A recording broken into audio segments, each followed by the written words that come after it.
Assalamualaikum warahmatullahi wabarakatuh. Hai teman-teman, perkenalkan nama saya Zulfa Naili Inami dari Prodi PGMI Universitas Islam Malang Fakultas Agama Islam.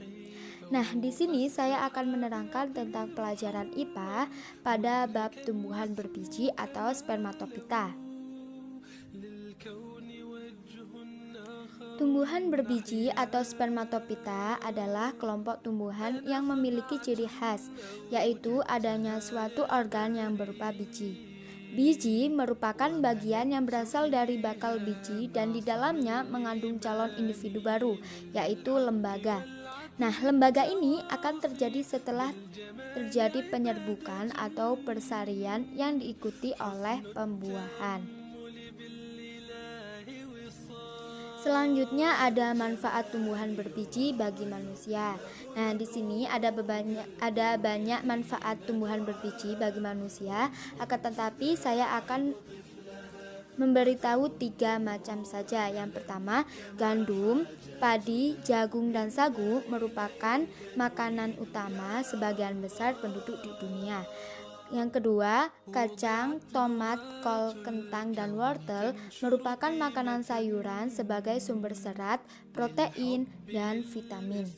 Yang ketiga, kapas dan rami sebagai bahan sandang.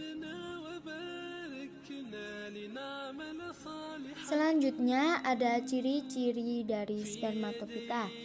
Yang pertama, menghasilkan biji sebagai alat perkembangbiakan. Dan yang kedua, alat perkembangbiakan telah tampak jelas, yaitu berupa bunga atau strobilus.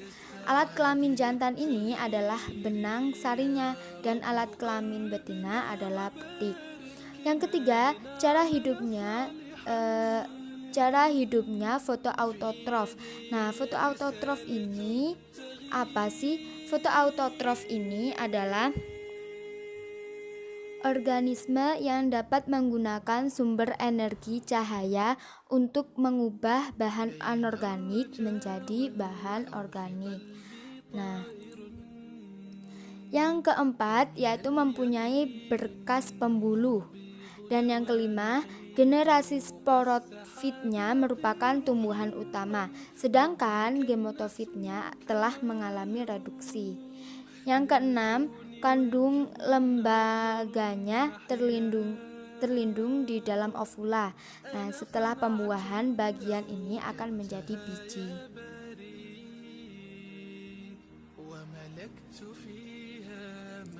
Nah, di sini spermatopita terbagi menjadi 2. Yang pertama Gymnospermae dan yang kedua Angiospermae. Yang pertama, Gymnospermae adalah tumbuhan berbiji terbuka. Nah, ciri-cirinya yaitu bakal biji tidak terlindungi oleh daun buah, tetapi menempel pada daun buah.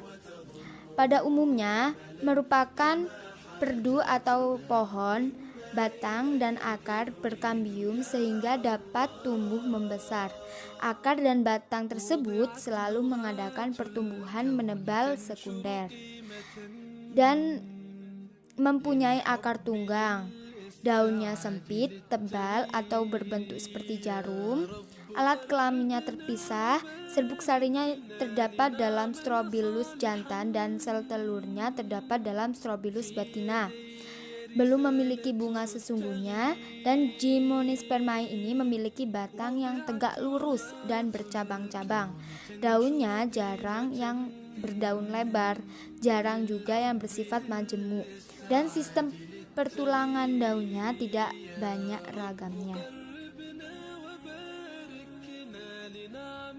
Selanjutnya, Angiospermae, yaitu tumbuhan berbiji tertutup.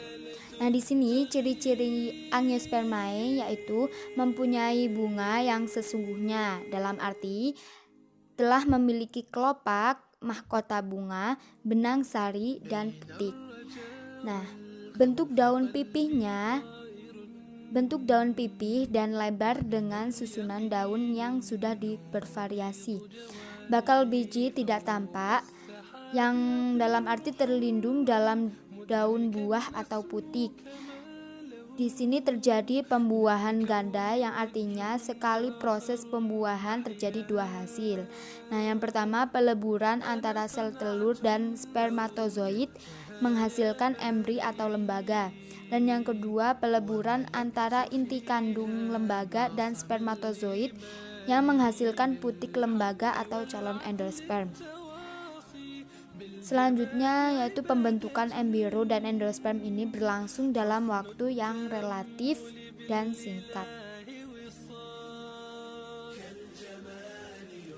Pada angiospermae ini dibagi menjadi dua, yang pertama monokotil dan yang kedua dikotil. Nah, monokotil ini adalah tumbuhan yang berkeping satu.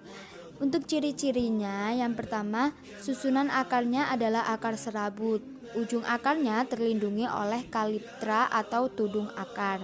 Dan yang kedua, batangnya tampak jelas dan dengan ruas-ruas yang jelas pula. Yang ketiga, bentuk daunnya beraneka ragam dengan urat daun sejajar atau melengkung. Dan yang keempat, bagian-bagian bunganya berjumlah 3 dan kelipatannya.